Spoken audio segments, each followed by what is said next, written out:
Why the U.S. is pressing China to mediate in the Israel-Hamas war. Welcome to VOA Asia Weekly. I'm Chris Casquejo in Washington. That story is coming up, but first making headlines.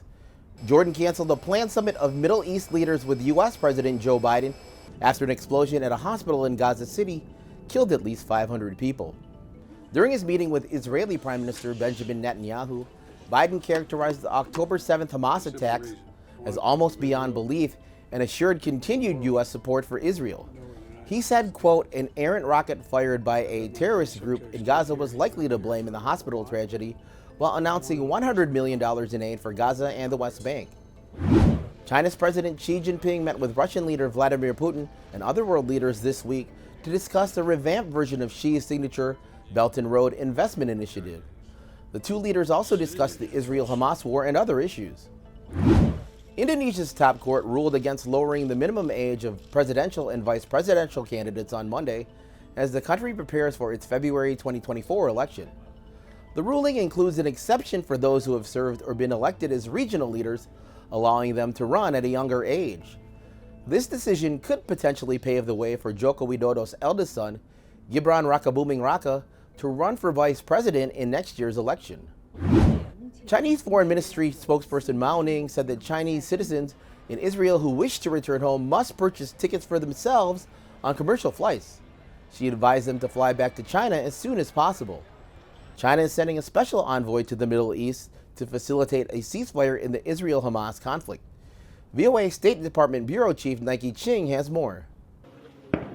Israel launched a new barrage of airstrikes on Gaza on Monday as it vowed to wipe out Hamas' militant control of the narrow strip of Palestinian territory. This action took place amid a diplomatic push to deliver humanitarian assistance to civilians in the area.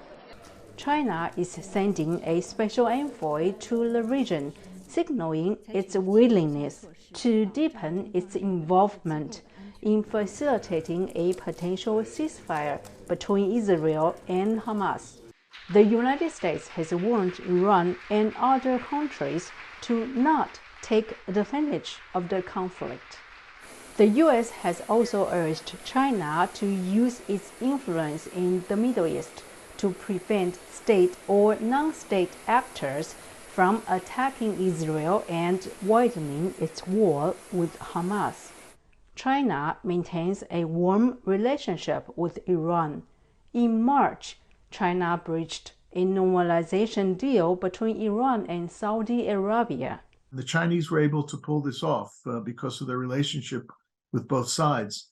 China also has very significant economic and natural resource interests, the long-term contract for oil with Iran, for which it has now deployed some naval assets to ensure the security of oil and gas exports. So in both of these respects, both diplomatic and economic and military, all of these respects, China's role is growing. Some U.S. officials are skeptical that China can broker a long-lasting political settlement to the decades-long Israeli-Palestinian conflict, pointing out that Iran is a historic supporter of Hamas. China has condemned actions against civilians, but has not condemned Hamas explicitly. Nike Ching, VOA News, Washington. A senior unnamed member of South Korea's Joint Chiefs of Staff said Tuesday that Hamas attacks on Israel may have used rocket-propelled grenades and artillery shells supplied by North Korea. VOA spoke with a former U.S. diplomat who said North Korea has always been willing to sell arms to the highest bidder. That as long as the Kim dynasty rules North Korea, we are going to be faced with this prospect of conflict. And we're going to be faced with not only conventional conflict, but a nuclear conflict as well. Visit voanews.com for the most up-to-date stories. I'm Chris Casquejo. And now, welcome to the Eras Tour. Taylor Swift is back in the spotlight as her concert film sold $123.5 million worth of tickets worldwide over the weekend. Thanks for watching VOA Asia Weekly.